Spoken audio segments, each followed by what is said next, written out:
curieusement, au départ, Charles Trenet m'était assez insupportable parce que je suis issu d'une génération qui a écouté essentiellement du rock, du jazz.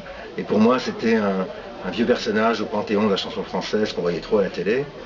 Et puis, un jour, chez un ami que j'aidais dans des travaux, j'ai découvert toute l'œuvre de Trenet parce qu'on a écouté ça en boucle du matin au soir.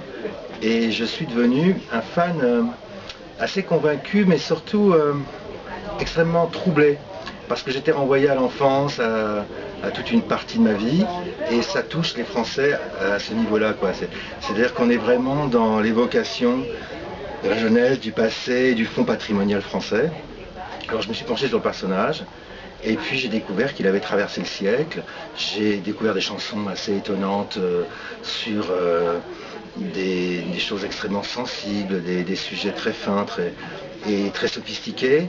Et je pensais que c'était un chanteur qui était dans le sens, qui était populaire, mais dans le sens facile au départ. Et en fait, c'est un personnage extravagant, complexe, une grande intelligence, un énorme poète, et toute sa vie est étonnante parce qu'il traverse le siècle, il rencontre tous les grands personnages, et il a une droiture, il a une conviction, et finalement j'étais en face d'un personnage aussi important que Miles Davis, Billie Holiday, des gens sur lesquels j'ai travaillé, pour lesquels j'ai énormément œuvré parce que je suis un spécialiste des musiques noires américaines, et Charles Trenet a réellement l'envergure d'être un personnage à dimension internationale. Voilà.